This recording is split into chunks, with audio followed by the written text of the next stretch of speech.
Chapter 25. Para akong binuhusan ng malamig na tubig. Para akong biglang bumalik sa katinoan. Napalunok ako at pinunasan ng kamay ang luha sa pisngi. Alis na tayo mga pare bago pa tayo madamay. Ani Kuya Alden at akmang babalik na sila sa mga sasakyan nila pero pinigilan sila ng asawa ko. Sandali, wag kayong umalis. Pighil ng asawa ko sa mga kaibigan at tumingin sa akin. Baby, sila ang magpapatunay na hindi ko babae ang kasama ko kanina na nakita mo. Nako, hindi namin alam yan. Sabi ni Kuya Kester. Oo nga, wala kaming alam dyan, wag mo kaming idamay pare. Nakangising sabi ni Kuya Alden. Aminin mo na lang kasi na babae mo yun. Sabat pa ni Kuya Matias. Mga gago kayo. Sikmat nito sa mga kaibigan at humakbang palapit sa akin. Umatras naman ako habang matalim pa rin ang tingin sa kanya.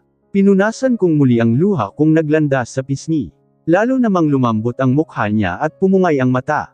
Baby, wag ka nang umiyak. Hindi ako nagsisinungaling. Hindi ko babae yung nakita mo. Kaibigan ko lang yun, kaibigan namin. What's going on here? Bakit nag-uumpukan kayo dito sa labas ng mansion at bakit ang kalat-kalat? Napalingon ako sa bagong dating na hindi pamilyar sa akin ang boses.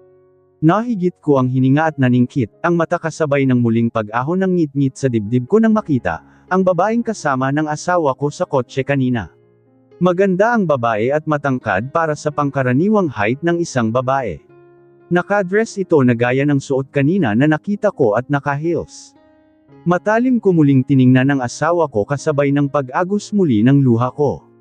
At talagang dinala pa niya dito ang babae niya. No baby, mali ka nang iniisip. Natatarantang pinahid ng asawa ko, ang luha ko pero tinabig ko lang ng malakas ang kamay niya. Rick, come here. Tawag nito sa kung sino. Rick ka dyan. Sinabi ng Rika. Kanina ka pa Luis ito ha, jojombagan na kita dyan, saad ng babaeng bagong dating. Napaawang enman ang labi ko at napakunot ang noo. Kakaiba kasi ang boses niya. Di tugma sa hitsura niya.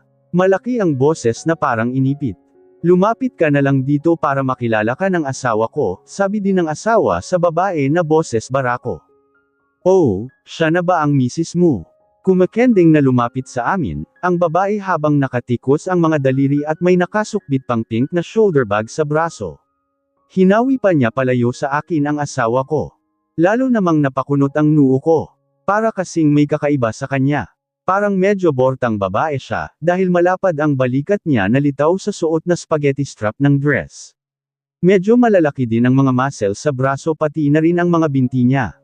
Bagamat maputi siya at makinis. Di kaya.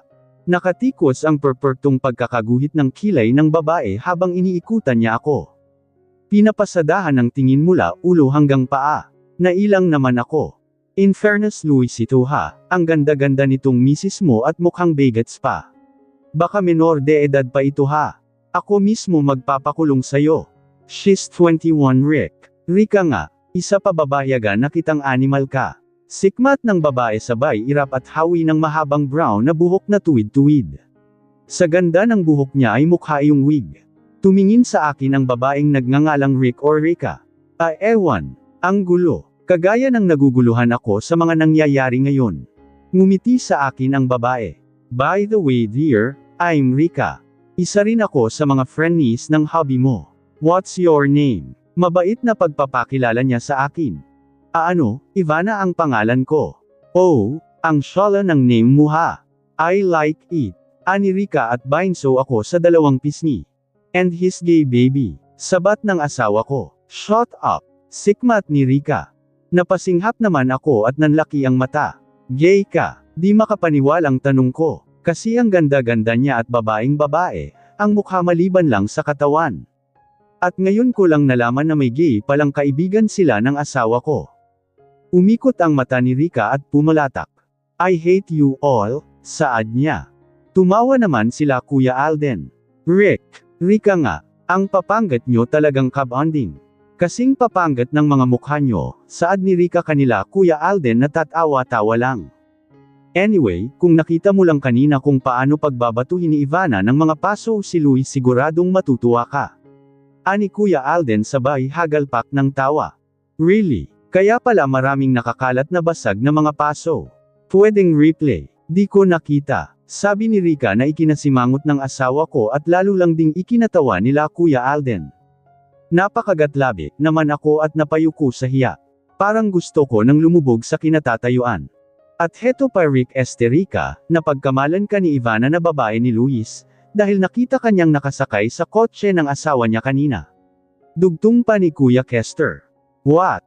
Iyo, di ko papatulan yang si Luis ito no. Di ako pumapatol sa mga mababaho ang ugali. Tila dirang-diri na sabi ni Rika nang ngiwing-ngiwi ang mukha. Sorry, akala ko kasi. It's okay dear, naiintindihan ko naman at di kita masisisi, dahil ibig sabihin lang nun babaeng babae ang tingin mo sa akin. Ngumiwi ako. Oo nga, akala ko talaga babae ka. Kapag nagpatanggal na ako ng etets magiging babae na talaga ako. Aniya sabay hawi ng buhok. Nakangiwing ngumiti at tumango na lang ako. Lumapit naman sa akin ang asawa ko na mapupungay ang mga matang nakatingin sa akin. So naniniwala ka na? Malambing na tanong niya. Ngumuso naman ako. Sorry akala ko kasi. Hinawakan niya ako sa bewang at hinalikan sa noo. Tila naglaho ang lahat ng sama ng loob ko kanina. Akala mo nag-cheat na ako sayo. Tumango ako. Akala ko kasi, gumaganti ka sa akin. Muli niya akong hinalikan sa noo at ilong. Paano ko gagawin yun patay na patay ako sayo, sabi niya at tuluyan na akong niyakap. Pero napamura siya ng hampasin siya sa likod ni Rika. Nyete ka Luis ito may kaswitan ka palang tinatago sa katawan. Akala ko puro iyot lang ang alam mo. Nakangising sabi ni Rika. Nagmula naman ang mukha ko sa sinabi niya. Bunganga mo, magsiuwi na nga kayo. Pagtatiboy ng asawa ko sa mga kaibigan niya. Anong uuwi? Akala ko ba dito tayo mag-iinuman sa bahay mo? Sabi ni Kuya Kester. Kaya nga, saka gusto ko pang makipagchikahan kay Bebe Girl. Ani Rika na nakanguso pa sa akin. Sa ibang araw na lang. Saka may gagawin pa kami ng misis ko. Sabi ni ng asawa ko. Kunot noong tumangala ako sa kanya. Anong gagawin natin? Ngumisi lang siya. Sus. I-score ka lang Malibog ka talaga. Hirit pa ni Rika na ikinainit ng mukha ko. Bunganga mo nga. O sige na nga next time na lang. Doon lang tayo sa bahay ni Matias. Hayaan muna natin tong dalawa. Ani Kuya Kester. Anong sa bahay ko? Bawal ang magulo doon. Doon na lang tayo sa bahay ni Alden. Ano pa nga ba? At nagsisakayan na sila sa mga sasakyan na dala nila. Okay. Wait dear, add mo pala ako sa found Rika ang name ko. Pingkang buhok ko sa profile ako yun, sabi sa akin ni Rika. Tumangno-tango na lang ako at ngumita. Pinalitan mo na ang pangalan mo. Di ba Ricardo ka? Hirit ni ng asawa ko. Huwag mong parayusan yan. Bitinin mo, sabi sa akin ni Rika at tumalikod na. Siguradong pulang-pula na ang mukha ko. Kumakending pa siyang tinungo ang isang itim at mamahaling sports car. Bumusina pa ang mga kaibigan nito bago umusad palabas ng gate. Hinatid na lang namin sila ng tanaw. Nang mawala na sila sa paningin namin at sinarado na ng mga tauhan, ang malaking gate ay humarap naman sa akin ng asawa ko na may ngiti sa labi. Pasok na tayo sa loob wife. Malambing na sabi niya. Tiningnan ko naman ang mga nakakalat na mga basag na paso at lupa na pinaghahadges ko sa kanya kanina. Lilinisin ko muna tong mga kalat. Ay kami na po dyan ma'am. Pasok na lang po kayo ni sir sa loob. Sabi ni Ate Ona na nakangiti sa akin. Napakagatlabi naman ako at hindi makatingin ng diretsyo sa kanila. Nahihiya kasi ako. Oo nga ma'am, kami na po dito. Pasok na po kayo sa loob. Segunda pa ni Ate Lucy. O sila na daw ang bahala wife, pasok na tayo sa loob. Inakbayan ako ng asawa ko at inakay na papasok ng mansion. Nag-excuse naman ako sa mga kasambahay at nahihiyang ngumiti kay Manang Leng na naistorbo pa dahil sa pagwawala ko. Tumango lang siya at ngumiti sa akin. Pagpasok namin sa kwarto ay agad akong hinalikan ng asawa ko ng madiin sa labi. Paulit-ulit, pati buong mukha ko ay hinalikan din niya. Di ko naman napigil ang matawa ganitong Luis ang gusto ko. Ubod ng lamang. Di ka nagalit sa akin? Tanong niya habang nakakulong ang mukha ko sa dalawang malaking kamay niya. Mapupungay ang mga mata niyang nakatingin sa akin. Ngumuso naman ako. Kung galit pa rin ako sayo di ako magpapayakap at lalong hindi magpapahalak sayo. Sabi ko. Tumawa naman siya at muli akong hinalikan ng madiin sa labi. I miss you baby. Anas niya sabay halik muli ng madiin. I miss you wife. Isang madiing halik ulit. I miss you, I miss you, I miss you. Natawa na ako sa ginagawa niya pero gustong gusto ko naman. Namiss ko na ang ganitong paglalamang niya. Pati ang puso ko ay tuwang-tuwa at tila naglaho, ang lahat ng pangit na naramdaman ko sa ilang araw. Ay, napatili ako nang bigla niya akong buhatin at ihiga sa kama. Bumilis ang tibok ng puso ko nang dumagan siya sa akin at tinitigan ang mukha ko ng kanyang mapupungay na mata. Hinaplos niya ang buhok ko pati ang pisngi. I love you baby. I love you. Nahigit ko ang hininga dahil sa sinabi nito tila pa ako mabibingi sa lakas ng kabog ng dibdib ko. Mahal mo ko. Ulit ko sa tanong niya. Gusto kong makasiguro baka nabibingi lang ako. Ngumiti siya at hinaplos ng daliri ang gilid ng labi ko. Yes baby, mahal kita. Napalunok ako at nangilid ang luha. Kumagat labi, ako para pigilan, ang paghikbi pero ang labi ko ay hindi nakisama at nanginag ito. Gumuhit naman ang pag-aalala sa mukha niya. Why crying? Di mo ba gusto na mahal kita? Ayaw mo na ba sa akin? Tuluyan nang kumawala ang hikbi ko at pinalo siya ng mahina sa braso. Nataranta naman siya sa pag-aalaw sa akin.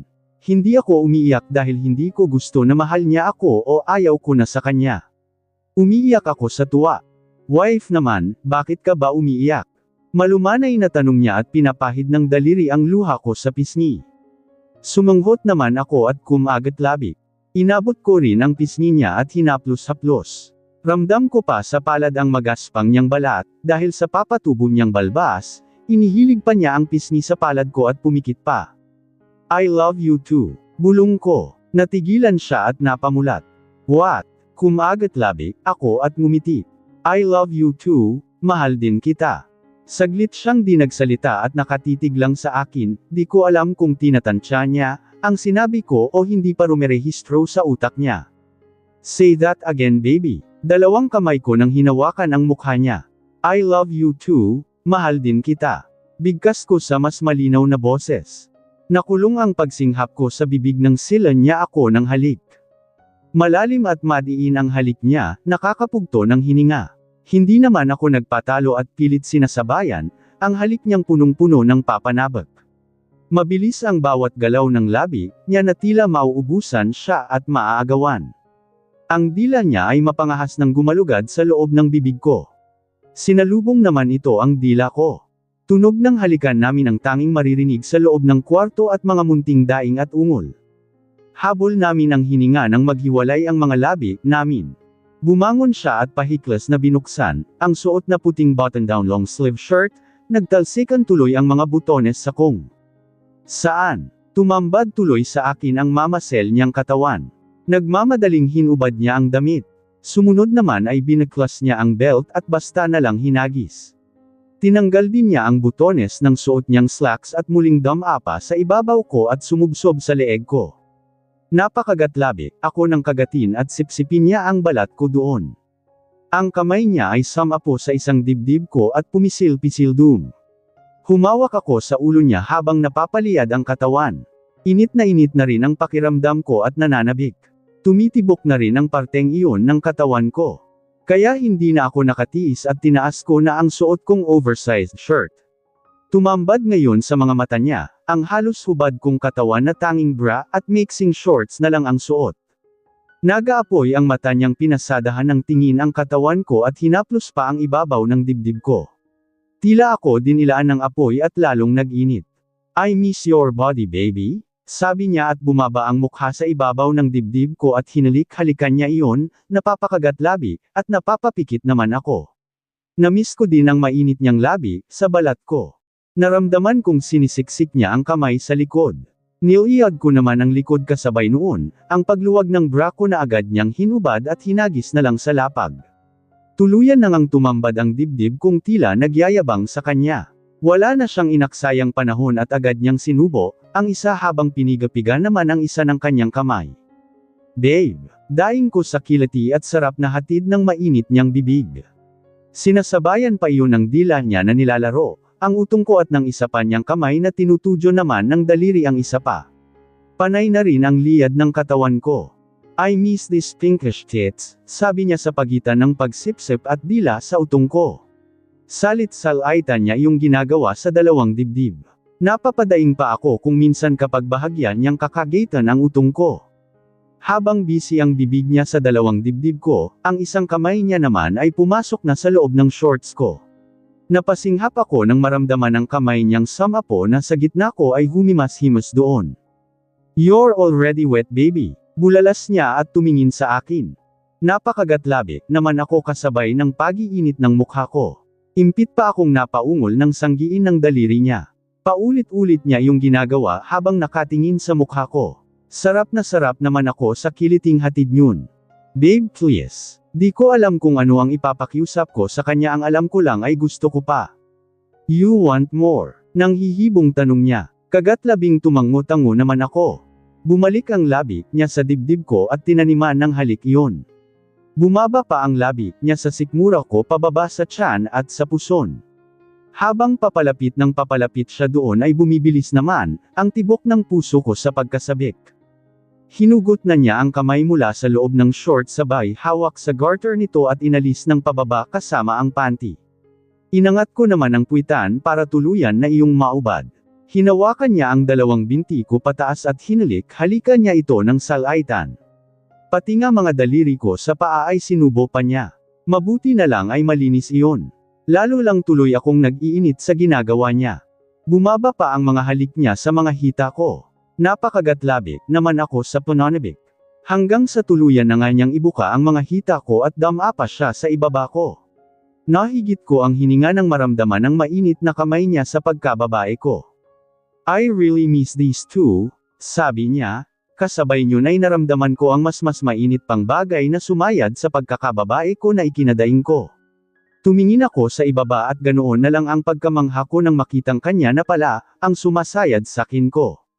"Oh babe." Tumingin siya sa akin. "Watch me baby, I'm going to lick until it bursts." Aniya sabay kindat at muling kinain. Bumangon naman ako at tinukod ang isang kamay sa likuran. Ang isang kamay naman ay hinuwak ko sa buhok niya.